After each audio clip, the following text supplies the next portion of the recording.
सिंध सभा कंदकोट पारां बिजाराणी लिगाई मथां रियासती ॾाढ ऐं रियासती केसनि में जेल भोॻींदड़ इनाम सिंधी मुमताज़ सुमरो, जावेद मंगरियो ऐं ॿियनि क़ैदियुनि जा जेल इंतिज़ामी नाइंसाफ़ी ख़िलाफ़ सिंध सभा कंदकोट प्रेस क्लब अॻियां एहतिजाजी मुज़ाहिरो कयो।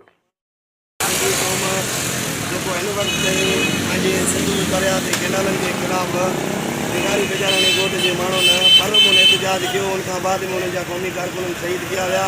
इरफान लिगारी, साहिद लिगारी 3 महीननि खां वठी उन्हनि जे ॻोठ ते खड़ो रियासती खड़ो चाढ़ियो वियो आहे। असांजो इहो ई मुतालबो आहे त पंहिंजे वतन जे लाइ जदोजहद करणु को बि गुनाह कोन आहे ऐं असां रियासत खे ऐं आला उहिदेदारनि खे इहो ई चवंदासीं त उन्हनि सां इहो खड़ो ख़तमु कयो वञे ऐं उन्हनि खे सभु सहूलियत मिलाए।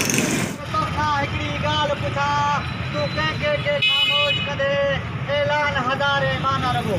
मुंहिंजा हथ साथियो त अॼु कंदकोट प्रेस क्लब ते सिंध सभा तरफ़ां ऐं क़ौमी कारकुननि तरफ़ां इहे असां एहतिजाज रिकॉर्ड पिया करायूं त असांजो मक़सदु त ॻोठ लिगारी बिजाराणी ते जेको पुलिस जो कड़ो आहे उनखे ख़तमु कयो वञे।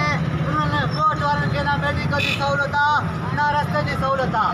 त ॻोठ बिजाराणी लॻियारी जो कसूर इहो आहे त सिंधू दरिया ते जेके 6 किनाल पिया ठहिनि त उन्हनि खे रद्द करण तां 3-4 महीना पहिरें उन्हनि मोरो बाईपास बंदि कयो त उतो जा नौजवान बि शहीद थिया। शहीद इरफान लिगारी, शहीद साहिद लिगारी शहीद थियो। उन्हनि जे खून सां बि न इंसाफ़ थियो आहे। त सिंधी इनाम सिंध सभा जो लीडर जेको ॻोठ लिगारी बिजाराणी जो 2 भेरी खां नवाब साहब प्रेस जे मुक़रर ते ॿिए को हुजण सां बि उनखे सिंधी इनाम खे खंबे गुम कयो त वरी बि 4 बजे गुम करे उनखे पूरो केस करे ज़ाहिर करे अॼु उहो नौसर विरोध खंड जेल में क़ैद आहे। न उनजी मुलाक़ात आहे, उनजो ज़ामिन बि रद्द कयो।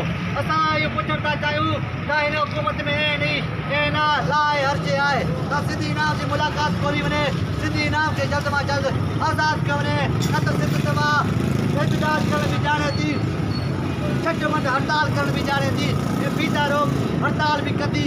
सिंधी इनाम हिन हाज़िरी ते मुंहिंजो ज़ामिन कोन खयो थी सघे। असां पंजाब जो ईंदड़ वेंदड़ रस्तो बंदि कंदासीं। तव्हांखे बीठो बि तुंहिंजो देश मुंहिंजो देश क़ौमी कारकुन जेके जेल में क़ैद आहे उनजा कूड़ा केस ख़तमु कया वञनि। जावेद मंगरे जा कूड़ा केस ख़तमु कया वञनि। ऐं अदू बुले जा ऐं साईं अर्चना शाह लापता एजेंसियुनि खां बचल बटाणी खंबे गुम कयल आहे। मुंहिंजो फादर डॉक्टर फतेह मोहम्मद कोटो गुम कयल आहे, उनखे ज़ाहिर कयो वञे ऐं सिंध बलूचिस्तान मां जेके बि असांजा क़ौमी कारकुन लापता उनखे आज़ादु कयो वञे।